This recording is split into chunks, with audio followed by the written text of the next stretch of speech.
लड़की ने ऊपर देखा तो उसकी डर के मारे सांस थम गई। मुख्याध्यापक बाथरूम की दीवार पर लेटे हुए उस पर झांक रहे थे। घबराहट में उसकी आंखों से आंसू बहने लगे।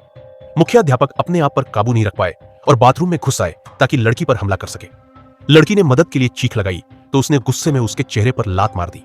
सौभाग्य से नए आए शिक्षक ने समय पर दरवाजा खटखटाया और मुख्याध्यापक की हरकत को रोक दिया। पकड़े जाने के डर से मुख्याध्यापक ने लड़की का मुंह दबा दिया ताकि वह आवाज न निकाल सके। उसी पल लड़की को समझ आ गया कि वही नया शिक्षक उसकी एकमात्र उम्मीद है।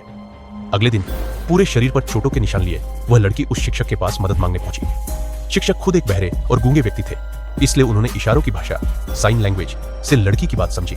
लड़की ने बताया कि मुख्याध्यापक ने उसके साथ क्या किया था। यह सुनकर शिक्षक को एहसास हुआ कि इस बहरे बच्चों के स्कूल में कितनी गंदी और डरावनी बातें छिपी हुई है। वह खुद उस डरावने सच से बस एक दीवार की दूरी पर था। यह शिक्षक कुछ ही दिन पहले इस स्कूल में आया था। वह बच्चों से साइन लैंग्वेज में बात करने की कोशिश कर रहा था, लेकिन सब उससे ऐसे बच रहे थे जैसे उन्होंने कोई डरावनी चीज देख ली हो।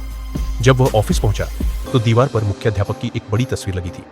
मुख्याध्यापक खुद बहुत विनम्र और सभ्य दिख रहे थे। उन्होंने शिक्षक का परिचय स्कूल के सुपरिंटेंडेंट से कराया।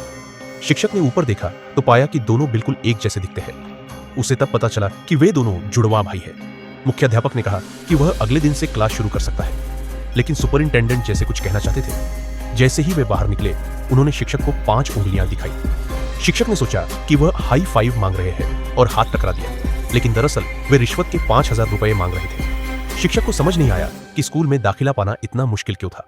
उसे नहीं पता था कि यहां बिना पैसे के कोई काम नहीं होता।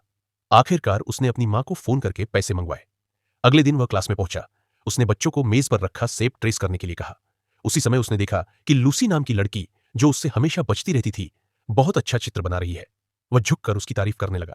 तभी उसने देखा कि एला नाम की एक और लड़की उसी मेज पर बैठी है और वही सेब खा रही है जो उसने अभी रखा था। इतने में एक लड़का आधे घंटे देर से क्लास में आया।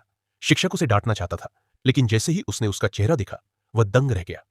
उसके चेहरे पर चोट और नीले निशान थे।